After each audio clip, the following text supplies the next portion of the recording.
BJP fake ಫ್ಯಾಕ್ಟರಿಗೆ ಜನರಿಂದ ಮಂಗಳಾರತಿ. ಖರ್ಗೆ ಟೀಕಿಸಲು ಹೋಗಿ ಮಹಾ ಎಡವಟ್ಟು.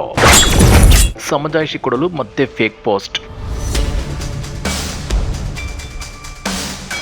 ಬಿಜೆಪಿಗರ ಫೇಕ್ ಫ್ಯಾಕ್ಟರಿ ದಿನೇ ದಿನೇ ಹೆಚ್ಚಾಗ್ತಾನೆ ಇದೆ.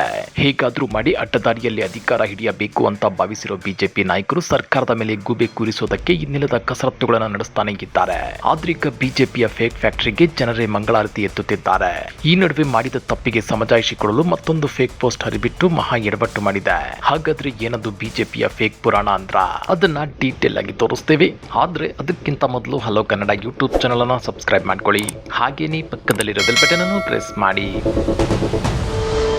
ರಾಜ್ಯದಲ್ಲಿ ಬಿಜೆಪಿ ಯಾವತ್ತೂ ಸ್ಪಷ್ಟ ಜನಾದೇಶದಿಂದ ಅಧಿಕಾರಕ್ಕೆ ಬಂದಿಲ್ಲ.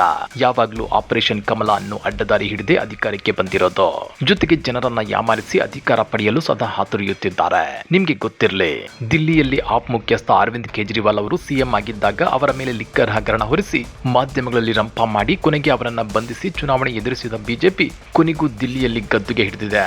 ಆದ್ರೆ ಕೋರ್ಟ್ನಲ್ಲಿ ಸಾಕ್ಷ್ಯಾಧಾರಗಳಿಲ್ಲ ಅಂತೇಳಿ ಅರವಿಂದ್ ಕೇಜ್ರಿವಾಲ್ ಆರೋಪ ಮುಕ್ತರಾಗಿದ್ರು. ಹಾಗಾದ್ರೆ ಇಲ್ಲಿ ಆರೋಪ ಹೊರಿಸಿ ಲಾಭ ಮಾಡಿಕೊಂಡಿದ್ದು ಯಾರು? ಬಿಜೆಪಿ ನಾಯಕರಲ್ವಾ? ಇಂಥ ತಂತ್ರಗಳನ್ನ ಇದೀಗ ಕರ್ನಾಟಕದಲ್ಲೂ ಹೂಡಲು ಬಿಜೆಪಿ ನಾಯಕರು ಮುಂದಾಗಿದ್ದಾರೆ.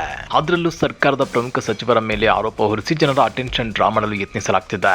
ಸಚಿವ ಪ್ರಿಯಾಂಕ್ ಖರ್ಗೆ ಅವರನ್ನ ಟಾರ್ಗೆಟ್ ಮಾಡಿರೋ ಬಿಜೆಪಿ ನಾಯಕರು ಇತ್ತೀಚೆಗೆ ಎಸ್ಎಸ್ಎಲ್ಸಿ ಫಲಿತಾಂಶದಲ್ಲಿ ಕಲಬುರಗಿ ಜಿಲ್ಲೆಗೆ ಕೊನೆ ಸ್ಥಾನ ಬಂದಿದ್ದಕ್ಕೆ ಪ್ರಿಯಾಂಕ್ ಖರ್ಗೆ ಅವರನ್ನ ಬಿಜೆಪಿ ಐಟಿ ಸೆಲ್ ಟ್ವೀಟ್ ಮಾಡಿ ಹಂಗಿಸಿತ್ತು. ಎಸ್ಎಸ್ಎಲ್ಸಿ ಫಲಿತಾಂಶ ಬಂದಿದೆ, ಟ್ವೀಟ್ ಮಾಡಿ, ಎಲ್ಲಿದ್ದೀರಿ ಮಹಾಜ್ಞಾನಿ ಪ್ರಿಯಾಂಕ್ ಖರ್ಗೆ ಅವರೇ ಅಂತ ಪ್ರಶ್ನೆ ಮಾಡಿತ್ತು. ಎಸ್ಎಸ್ಎಲ್ಸಿ ಫಲಿತಾಂಶದಲ್ಲಿ ಕಲಬುರಗಿ 35 ಅಂದ್ರೆ ಕೊನೆಯ ಸ್ಥಾನ ಪಡೆದಿದ್ದು ಹಿಂದಿನ ಸಾಲಿನಲ್ಲಿಯೂ 34ನೇ ಸ್ಥಾನದಲ್ಲಿತ್ತು. 4-5 ದಶಕಗಳಿಂದ ಕಲಬುರಗಿ ಜಿಲ್ಲೆ ಆಳುತ್ತಿರುವ ಖರ್ಗೆ ಕುಟುಂಬ ಸ್ವಂತ ಜಿಲ್ಲೆಯ ಮಕ್ಕಳ ಭವಿಷ್ಯ ರೂಪಿಸುವಲ್ಲಿ ವಿಫಲವಾಗಿರುವುದು ನಾಚಿಕೆಗೇಡಿನ ಸಂಗತಿ ಅಂತೇಳಿ ಜೆಡಿಎಸ್ ಕೂಡ ಟ್ವೀಟ್ ಮಾಡಿ ಹಂಗಿಸಿತ್ತು. ಕಲಬುರಗಿ ಜಿಲ್ಲೆಯಲ್ಲಿ ವಿದ್ಯಾರ್ಥಿಗಳಿಗೆ ಉತ್ತಮ ಶೈಕ್ಷಣಿಕ ವಾತಾವರಣ, ಶಿಕ್ಷಕರ ನೇಮಕ ಸೇರಿದಂತೆ ಶಿಕ್ಷಣದ ಪ್ರಗತಿಗೆ ಅಗತ್ಯವಿರುವ ಮೂಲಸೌಕರ್ಯ ಕಲ್ಪಿಸುವಲ್ಲಿ ಸಂಪೂರ್ಣ ವಿಫಲವಾಗಿದ್ದೀರಿ ಅಂತೇಳಿ ಪ್ರಿಯಾಂಕ್ ಖರ್ಗೆ ವಿರುದ್ಧ ಜೆಡಿಎಸ್ ಆಕ್ರೋಶ ವ್ಯಕ್ತಪಡಿಸಿತ್ತು. ಕಲಬುರಗಿ ಜಿಲ್ಲಾ ಉಸ್ತುವಾರಿ ಸಚಿವ ಪ್ರಿಯಾಂಕ್ ಖರ್ಗೆ ಅವರ ನಿಮ್ಮ ಭಾಷಣದ ಸಾಧನೆಗೆ ಈ ಫಲಿತಾಂಶವನ್ನ ಸೇರಿಸಿಕೊಳ್ಳಿ. ಕಲಬುರಗಿಯನ್ನ ಅಕ್ಷರಶಃ ಶೈಕ್ಷಣಿಕ ಅಂಧಕಾರಕ್ಕೆ ದೂಡಿದ್ದೀರಿ. ಮಾತಿನಲ್ಲಿ ತೋರಿಸುವ ಶೌರ್ಯ ಶಿಕ್ಷಣದ ಸುಧಾರಣೆಯಲ್ಲಿ ತೋರಿಸಿ ಎಂದಿರುವ ಜೆಡಿಎಸ್ ಪ್ರಿಯಾಂಕ್ ಖರ್ಗೆ ಅವರನ್ನ ನಾಟಿ ಕೋಳಿ ಮಿನಿಸ್ಟರ್ ಅಂತ ವ್ಯಂಗ್ಯವಾಡಿತ್ತು. ಬಿಜೆಪಿ ಮತ್ತು ಜೆಡಿಎಸ್ ನಾಯಕರ ಈ ವ್ಯಂಗ್ಯದ ಪೋಸ್ಟ್ಗಳಿಗೆ ಭಾರಿ ವಿರೋಧ ವ್ಯಕ್ತವಾಗಿತ್ತು. ಇವರ ಬಿಟ್ಟಿ ರಾಜಕೀಯ ಬೇರೆ ವಿಷಯಗಳಲ್ಲಿ ಇರ್ಲಿ, ಮಕ್ಕಳ ಭವಿಷ್ಯದ ವಿಷಯದಲ್ಲಿ ಬೇಡ. ಮಕ್ಕಳ ಪರೀಕ್ಷಾ ಫಲಿತಾಂಶಕ್ಕೂ ಖರ್ಗೆ ಕುಟುಂಬಕ್ಕೂ ಅದೇನ್ ಸಂಬಂಧ? ಪ್ರಿಯಾಂಕ್ ಖರ್ಗೆ ಮಕ್ಕಳಿಗೆ ಫೋನ್ ಮಾಡಿ ಹೇಳಿದ್ರ ಕಡಿಮೆ ಅಂಕ ತಗೊಳ್ಳಿ ಅಂತ. ಬಿಜೆಪಿ ಮತ್ತು ಜೆಡಿಎಸ್ ನಾಯಕರ ಈ ಕೀಳು ಮಟ್ಟದ ರಾಜಕೀಯವನ್ನ ಸಹಿಸಲು ಸಾಧ್ಯವಿಲ್ಲ ಅಂತೇಳಿ ಪಬ್ಲಿಕ್ ಟಿವಿ ರಂಗಣ್ಣ ಕೂಡ ಕೆಂಡ ಕಾರಿದ್ರು. ಇತ್ತ ಸಚಿವ ಪ್ರಿಯಾಂಕ್ ಖರ್ಗೆ ಟ್ವೀಟ್ ಮಾಡಿ ಬಿಜೆಪಿ ನಾಯಕರಿಗೆ ತಿರುಗೇಟನ್ನ ಕೊಟ್ಟಿದ್ರು. ಕಲಬುರಗಿಯ ವಿದ್ಯಾರ್ಥಿಗಳನ್ನ ಅವಮಾನಿಸುತ್ತಿರುವ ಬಿಜೆಪಿ ಅವರ ಆತ್ಮಸ್ಥೈರ್ಯವನ್ನ, ಆತ್ಮವಿಶ್ವಾಸವನ್ನ ಅಡಗಿಸುವ ಪ್ರಯತ್ನ ಮಾಡುತ್ತಿದೆ ಅಂತ ಆರೋಪಿಸಿದ್ರು. ನಿಮಗೆ ಸಮಸ್ಯೆ ಇದ್ರೆ ನನ್ನನ್ನ ನಿಂದಿಸಿ, ಕಲಬುರಗಿಯ ಮಕ್ಕಳನ್ನ ಅಪಹಾಸ್ಯ ಮಾಡುತ್ತಿರುವುದೇಕೆ ಅಂತ ಪ್ರಶ್ನೆ ಮಾಡಿದ್ರು. ಜಿಲ್ಲೆಯ ಶೇಕಡಾವಾರು ಫಲಿತಾಂಶ 85% ಇರಬಹುದು.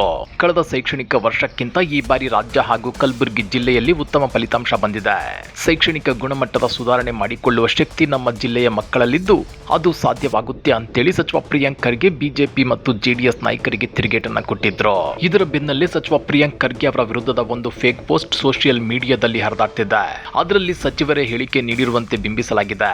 ಪದೇ ಪದೇ ಉಡುಪಿ ಹಾಗೂ ದಕ್ಷಿಣ ಕನ್ನಡ ಜಿಲ್ಲೆಗಳು ಪಿಯುಸಿ ಹಾಗೂ ಎಸ್ಎಸ್ಎಲ್ಸಿ ಪರೀಕ್ಷೆಗಳಲ್ಲಿ ಅಗ್ರಸ್ಥಾನ ಪಡೆಯುತ್ತಿರುವುದು ಆತಂಕದ ವಿಷಯ.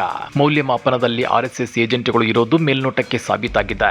ಎಲ್ಲಾ ಮೌಲ್ಯಮಾಪಕರ ಹಿನ್ನೆಲೆ ಪತ್ತೆ ಮಾಡಲು ಶಿಕ್ಷಣ ಸಚಿವರು ಮತ್ತು ಮುಖ್ಯಮಂತ್ರಿಗಳಿಗೆ ಮನವಿ ಪತ್ರ ಬರೆಯುತ್ತಿದ್ದೇನೆ ಎನ್ನುವ ಬರಹದೊಂದಿಗೆ ಸಚಿವರ ಫೋಟೋ ಶೇರ್ ಮಾಡಲಾಗಿತ್ತು. ಈ ಬರಹವನ್ನ ತಮ್ಮ ಎಕ್ಸ್ ಖಾತೆಯಲ್ಲಿ ಹಂಚಿಕೊಂಡಿರುವ ಸಚಿವ ಪ್ರಿಯಾಂಕ್ ಖರ್ಗೆ ತೀಕ್ಷ್ಣವಾಗಿ ರಿಯಾಕ್ಟ್ ಮಾಡಿದ್ದಾರೆ. ಕಡಿಮೆ ವೇತನದಿಂದ ಕಂಗೆಟ್ಟಿರುವ ಬಿಜೆಪಿ ಐಟಿ ಸೆಲ್ ಹಾಗೂ ಅದರ ಟ್ರೋಲ್ ಆರ್ಮಿ ಬಗ್ಗೆ ನನಗೆ ಕನಿಕರವಿದೆ. ಬಿಜೆಪಿಯ ಟ್ರೋಲ್ ಆರ್ಮಿ ಇಂತಹ ನಕಲಿ ಮತ್ತು ಅನೈತಿಕ ಕೆಲಸಗಳಿಂದ ನಮ್ಮನ್ನ ಕುಗ್ಗಿಸಬಹುದು ಅಂತ ತಿಳಿದಿದ್ರೆ ಅದು ಅವರ ಭ್ರಮೆಯಷ್ಟೇ ಅಂತೇಳಿ ಫೇಕ್ ಪೋಸ್ಟ್ಗೆ ತಿರುಗೇಟನ್ನ ಕೊಟ್ಟಿದ್ದಾರೆ. ಮುಂದುವರೆದು ನನ್ನನ್ನ ಕೆಟ್ಟದಾಗಿ ಬಿಂಬಿಸಲು ಎಲ್ಲ ಅನೈತಿಕ ದಾರಿಗಳನ್ನ ಬಳಸುತ್ತಿರುವ ಬಿಜೆಪಿ ಪ್ರಯತ್ನ ಹೀಗೆಯೇ ಮುಂದುವರಿಯಲಿ ಅಂತೇಳಿ ವ್ಯಂಗ್ಯವಾಡಿದ್ದಾರೆ. ಹಾಗಾದ್ರೆ ಬಿಜೆಪಿ ಮತ್ತು ಜೆಡಿಎಸ್ ನಾಯಕರು ಮಕ್ಕಳ ಪರೀಕ್ಷಾ ಫಲಿತಾಂಶದಲ್ಲೂ ರಾಜಕೀಯ ಮಾಡಬೇಕಾ? ರಾಜಕೀಯ ಮಾಡೋದಕ್ಕೆ, ಸಚಿವರನ್ನ ಟೀಕಿಸೋದಕ್ಕೆ ಬೇಕಾದಷ್ಟು ಅವಕಾಶಗಳಿವೆ. ಅಭಿವೃದ್ಧಿ ಕುಂಠಿತವಾಗಿದ್ರೆ ಟೀಕಿಸಲಿ, ಸಚಿವರ ಕಾರ್ಯವೈಖರಿ ಸರಿಯಿಲ್ಲದಿದ್ರೆ ಟೀಕಿಸಲಿ. ಆದ್ರೆ ಮಕ್ಕಳ ಪರೀಕ್ಷಾ ಫಲಿತಾಂಶದಲ್ಲಿ ಈ ಪಾರ್ಟಿ ರಾಜಕೀಯ ಫೇಕ್ ಪೋಸ್ಟ್ಗಳನ್ನು ಹರಿಬಿಟ್ಟು ಗೂಬೆ ಕೂರಿಸಲು ಯತ್ನಿಸೋದು ಸರಿಯಲ್ಲ. ಈ ಬಗ್ಗೆ ನೀವೇನಂತೀರಾ? ಕಮೆಂಟ್ ಮಾಡಿ, ವಿಡಿಯೋ ಲೈಕ್ ಮಾಡಿ, ಶೇರ್ ಮಾಡಿ. ಇಂಥ ಮತ್ತಷ್ಟು ರೋಚಕ ರಾಜಕೀಯ ಸುದ್ದಿಗಳನ್ನ ಮಿಸ್ ಮಾಡದೆ ನೋಡಬೇಕು ಅಂದ್ರೆ ಹಲೋ ಕನ್ನಡ ಯೂಟ್ಯೂಬ್ ಚಾನಲ್ ಅನ್ನ ಸಬ್ಸ್ಕ್ರೈಬ್ ಮಾಡ್ಕೊಳ್ಳಿ.